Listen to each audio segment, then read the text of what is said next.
পুলিশের হাতে আটক হলো ভুয়ো সাইবার ক্রাইম থানার অফিসার। ভুয়ো অফিসারের ঠাটবাট দেখে হতবাক আসল পুলিশও। ঘটনাটি ঘটেছে পশ্চিম মেদিনীপুর জেলার দাসপুর থানার দুর্গাপুর এলাকায়। স্থানীয় সূত্রে জানা যায়, দাসপুর দুর্গাপুর এলাকার এক বাসিন্দার মোবাইলে কয়েকদিন আগে ওই এলাকার এক গৃহবধূর কিছু অর্ধনগ্ন ছবি পাঠায় কেউ একজন। তার কয়েকদিন পরই পুলিশ অফিসার পরিচয় দেওয়া এক ব্যক্তি ফোন করে বলেন, হুগলি জেলার খানাকুলে একটি অভিযোগ দায়ের করা হয়েছে। তদন্তের স্বার্থে ওই ব্যক্তির সাথে কথা বলতে যাবেন কয়েকজন অফিসার।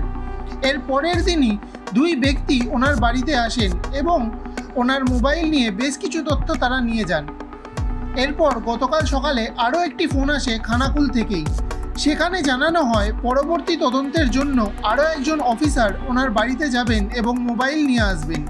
সেই মোতাবেক শনিবার সন্ধ্যে নাগাদ সাইবার ক্রাইম অফিসার পরিচয় দেওয়া এক ব্যক্তি এসে পৌঁছান ওই ব্যক্তির বাড়িতে।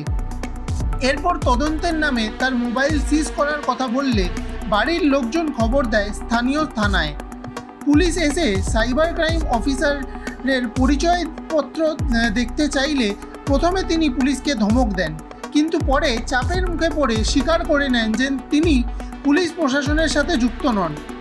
এরপরই অভিযুক্ত ব্যক্তিকে আটক করে নিয়ে যায় দাসপুর থানার police.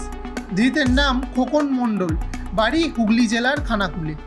Bureau report ANM news. আরও খবরের আপডেট পেতে সাবস্ক্রাইব করুন আমাদের ইউটিউব চ্যানেলটি আর বেল আইকনে ক্লিক করুন নোটিফিকেশনস পেতে।